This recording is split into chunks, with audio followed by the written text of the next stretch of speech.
네. 오늘 이 밤에도 하나님의 일화 평강이 오늘도 기도하기 위해서 주의 자리에 나오신 우리 권사님들과 또 우리 모두들 그리고 오늘 함께하지 못했지만 우리의 사랑하는 가족들 가운데 늘 항상 함께하시기를 간절히 바랍니다. 자, 우리가 지난주 금요일 그리고 오늘 그리고 다음 시간까지 이 짧은 이 베드로전서 4장 7절의 이 말씀을 같이 보고 있습니다. 자, 이 말씀, 이 사도 베드로가 이 베드로전서, 베드로후서, 이 베드로 서신을 읽는 사람들에게 하고 싶은 말은 뭡니까? 기도하라라고 하는 거예요. 기도해야 된다라고 하는 거예요. 기도밖에 없다라고 하는 그 메시지를 지금 주고 있다라고 하는 거예요. 지금도 우리가 살기 힘들지만 이 초대교회라고 얘기할 수 있는 이 당시는요, 이 당시도 지금 못지않게 쉽지 않았습니다. 특별히 예수 믿는 것 때문에 더 쉽지 않았어요. 예수 믿는 것 때문에 죽어져가는 사람들이 많았습니다. 옥에 갇히는 사람들이 많았어요. 밤새 안녕이라고 어제 만났던 사람이 날이 밝아서 예수 믿는 것 때문에 끌려가는 사람들이 한두 사람이 아니었더라고요. 그러니까 교회 다니는 것, 신앙생활하는 것 때문에 삶과 죽음이 왔다 갔다 하는 그 시대, 그게 바로 이 당시였다라고 하는. 이런 시대적 상황 속에 사도 베드로는요, 그 그리스도인들을 위로하는데 다른 것으로 위로하지 아니하고 기도하는 길밖에 없다, 이렇게 지금 메시지를 던져주고 있다라고 하는 거예요. 베드로는 지난 시간에 만물의 마지막이 가까이 왔다라고 얘기하면서 뭐라고 얘기합니까? 기도하라라고 얘기하고 있어요. 기도해야 된다라고 얘기하고 있어요. 그럼 왜 기도해야 됩니까? 만물이 가까웠을 때 가까이 왔는데 다른 것 열개를 다 제쳐두고 왜 기도해야 되느냐? 왜 기도해야 된다고 그랬습니까? 우리 한번 다 같이 한번 읽어보도록 하겠습니다. 우리 한번 다 같이 읽어보겠습니다. 다음 페이지. 자, 왜 기도해야 됩니까? 기도하지 않으면 시험에 들기 때문입니다. 네, 기도하지 않으면 시험에 들기 때문이다라고 하는 거예요. 지난 시간에 말씀드렸던 것처럼 이 말은요, 베드로의 뼈아픈 그런 경험 속에서 우러나오는 말이다라고 하는 거예요. 예수님이 기도하라라고 했을 때에 기도하지 않고 육신의 약함으로 말미암아 그들이 베드로를 비롯한 제자들이 졸았잖아요. 잤잖아요. 그 결과 얼마 아니다 이들은 어떡합니까? 베드로는 예수님을 3번이나 부인하고 나머지 자들은 다 도망갔다라고 하는.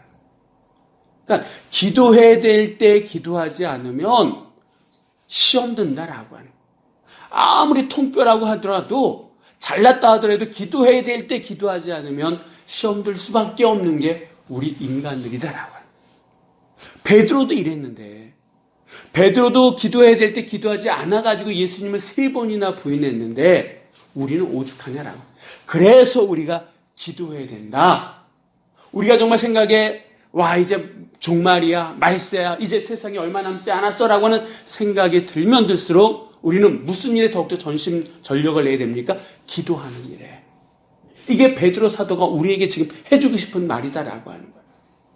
그러면서 오늘 우리가 그러면 종말이 가까웠으니 기도해야 되는데 그냥 기도하면 되느냐? 이렇게 이 사도 베드로는 얘기로 하는 것을 끝나는 것이 아니라 기도할 때에 우리가 어떤 태도, 어떤 마음으로 기도해야 되는지에 대해서 또한 오늘 이 말씀 속에서 우리들에게 알려주고 있다라고 하는 겁니다. 우리가 기도 많이 해요. 많이 들어왔어요. 교회에서 정말 많이 얘기하는 것 가운데 하나가 기도와 관련된 얘기입니다. 그리고 이제 우리 권사님쯤 됐으면 앞에 나와서 대표로 기도하는 거 부담스럽지만 그냥 개인적으로 기도하는 그런 시간들에 대해서 그렇게 큰 부담이 없을 수도 있어요. 그렇다고 누구한테 기도는 말이야 이렇게 막 유창하게 막 이렇게 설명하기 부담스러울 수 있지만 이제는 기도가 몸에 배어 있는 분들이 아마 우리 권사님들이실 거예요.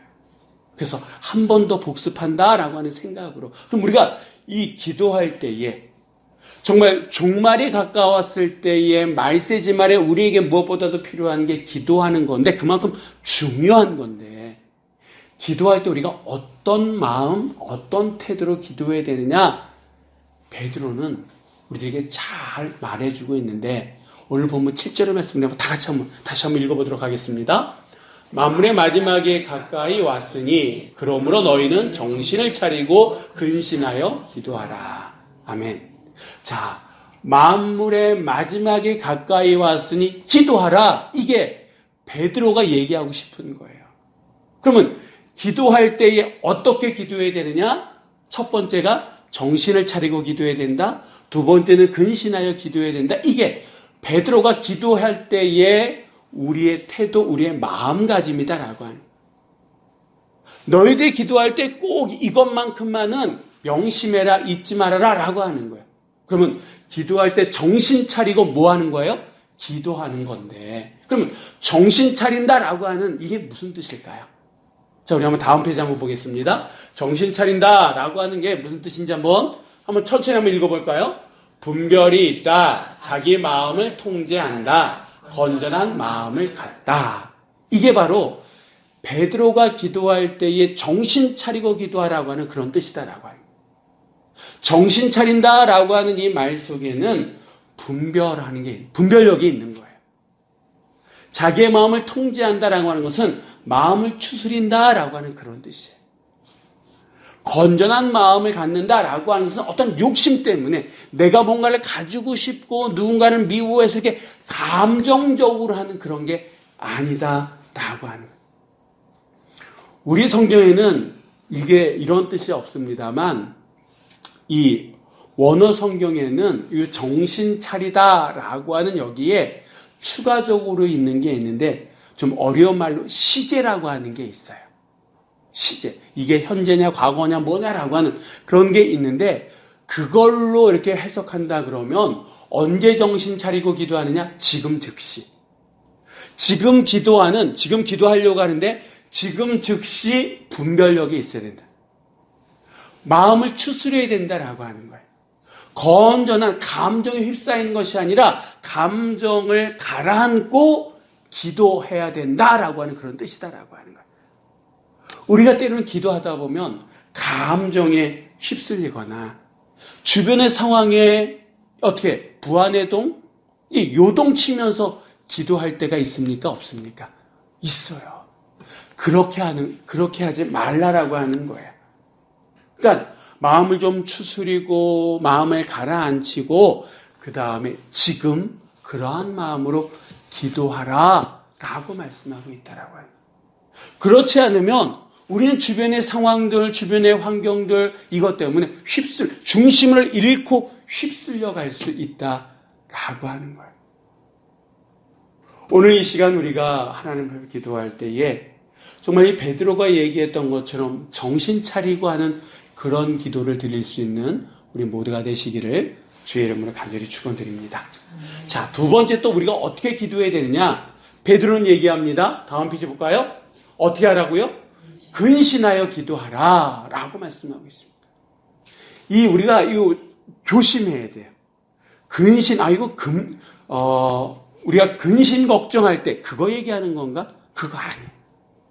근심이 아니라 근신입니다.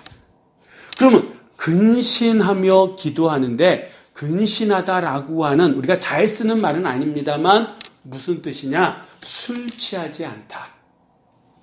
침착하다, 냉정하다. 그다음에 마지막이 뭡니까? 정신을 맑게 하다. 그러니까 근신해서 기도한다라고 하는 것은 술 취해가지고 갈팡질팡 우왕좌왕 우리가 잘 알고 있는 것처럼 중언부언 이렇게도 기도하고 저렇게도 기도하고 막 어떻게 그런 기도 말고 일괄되게 기도하는 거다. 침착하게 기도하는 거다라고 하는 거예요. 어떤 분들은 한 번 기도하면 했던 거 또 하고 또 하고 또 하고 이런 분들도 없지 않아 있지 않습니까? 그러지 말고 중언부언하는 그런 기도 말고 그러니까 정신 차리고 침착하게 기도할 수 있는 그런 태도 그게 무엇보다 중요하다라고 말씀하고 있다라고 하는 거예요. 그러니까 그 정도로 기도하는 게 중요하다라고 하는 거예요. 여러분, 우리의 기도는 다양해요.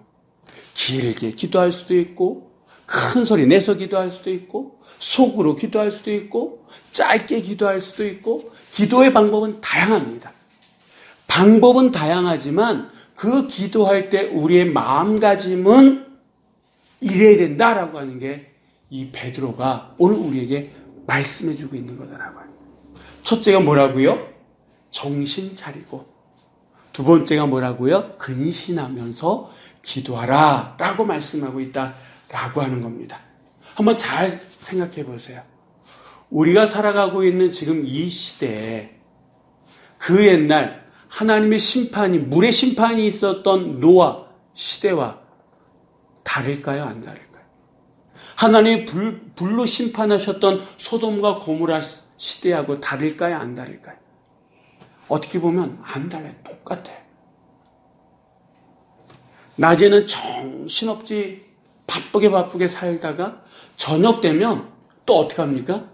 그냥 향락에 빠져서 정신없이 수많은 사람들이 살아가고 있잖아요.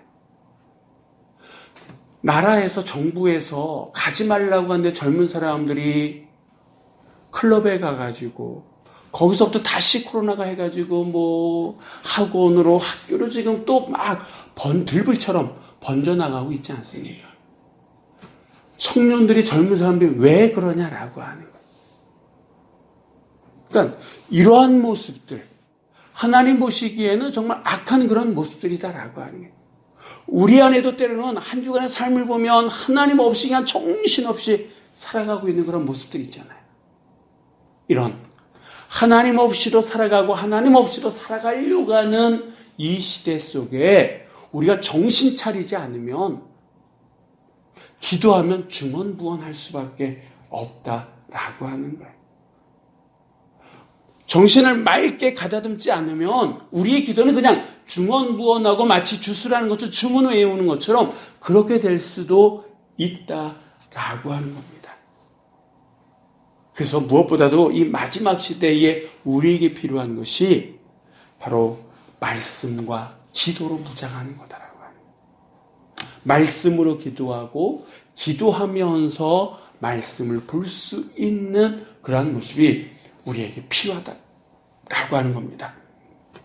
자, 이렇게 정신 차리고 근신하며 기도하면 우리에게 어떤 유익이 있느냐? 실제적으로 성경에 나타났던 역사적인 사건이 있습니다. 우리 한번 사도행전 4장 31절의 말씀 우리 한번 다 같이 읽어보도록 하겠습니다. 빌기를 다음에 모인 곳이 진동하더니 무리가 다 성령이 충만하여 담대히 하나님의 말씀을 전하니라. 아멘. 자, 이 초대교회 때 베드로가 직접 경험한 겁니다. 빌기를 다음에 이게 지금 오늘 우리가 얘기했던 이 베드로전서 4장 7절의 말씀으로 한다 그러면 거기 모였던 마가의 다락방에 모였던 사람들이 정신을 차리고 근신하면서 뭐 한 거예요? 기도했더니 어떤 역사가 일어났습니까? 그것이 진동하기 시작했어요. 지진이 나서 그런 거예요? 아니다라고요. 성령의 역사가 일어나기 시작하는데 그곳에서 모여서 기도했던, 정신 차리고 근신하면서 기도했던 그 모든 사람들에게 어떻게 됐어요? 성령이 충만했다는 거예요. 이 성령이 충만했다라고 하는 것은 무슨 얘기냐면 이 컵이 있으면 컵의 물이 이게 꽉 채워졌다는 게 아니에요. 흘러 넘칠 정도로 그 정도로 많았다라고 해요. 이 충만이라고 얘기하는 건요, 흘러 넘치는 거예요. 그러니까 빌기를 다음에 정신 차리고 근신하며 기도했더니 그 마가의 다락방에 모였던 모든 사람들에게 성령이 흘러 넘칠 정도로 충만한 역사가 있었다라고 하는 거예요. 다시 얘기하면 우리가 왜 정신 차리고 근신하면서 기도해야 됩니까? 마지막 페이지 한번 읽어보겠습니다. 기도하면 성령이 충만합니다. 아멘. 정신 차리고 기도할 때 성령 충만해질 수 있다라고 하는 거예요. 초대교회 오순절 마가의 다락방에 임하셨던 그 성령의 역사가 지금도 우리가 필기를 다할 때에 정신 차리고 근신하며 기도할 때 우리에게도 성령 충만의 역사가 일어나게 될 줄 믿습니다. 이 베드로는 그 경험이 있었다라고 하는 거예요.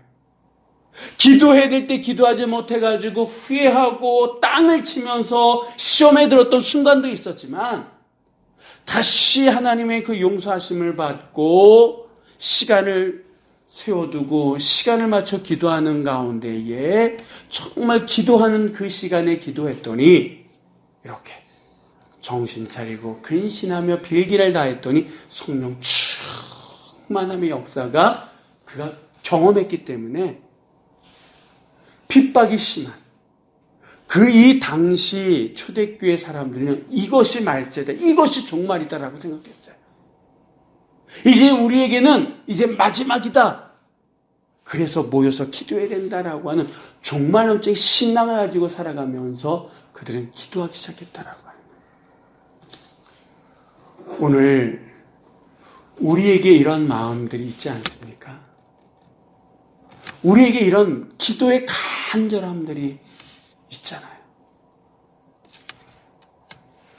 우리 이 권사님은 더 이제 하나님께서 사인을 보여주셨고 이제 눈으로 보게끔 하셨기 때문에 생명에 대한 그 기도 더 하실 거고, 우리 임 권사님께서는 이미 그런 경험이 있고 이제 다시 마음을 추스려서 이제 둘째 배우자를 위해서 이제 다시 기도하기 시작하셨어요. 그게 우리 권사님의 또 붙들 그런 기도의 제목이세요. 우리 윤 권사님이 이제 돌아오는 주일 오후 예배 때 찬양하시면서 하나님께서 주신 은혜를 나누시려고 해요. 하나님께서 말씀을 주셨는데 그 말씀을 했어야 되는데 하지 못함으로 말미암아 느꼈던 그 느낌이 너무 강해가지고 그것을 함께 좀 나누려고 해요. 저희에게도, 집사람이나 저에게도 이제 막 크는 20대의 아이들, 그들의 미래, 그리고 우리 교회가 안고 있는 현지적인 그리고 가까운 미래에 벌어질 그런 일들, 기도하지 않으면 안 돼. 근데 그 기도할 때 어떻게 기도해야 되느냐? 정신을 차리고 근신하면서 기도해야 되는 그런 기도의 제목들을 다 안고 있다라고 하는 거예요. 우리가 그렇게 기도할 때에 하나님은 응답하시는데 오순절 마가의 다락방에 임하셨던 성령 충만함으로 보답해 주실 줄 믿으시기 바랍니다. 그래서 오늘 이 밤에 우리가 먼저 그런 기도를 할 수 있는 이 기도에, 우리 교회에서 이 기도의 선구자들이 됐으면 좋겠어요. 그래서 이 베드로가 얘기했던 정신 차리면서 근신하면서 기도하고 성령 충만함을 통해 가지고 또 기도를 이끌어갈 수 있는 우리 모두가 되시기를 주의 이름으로 간절히 축원드립니다.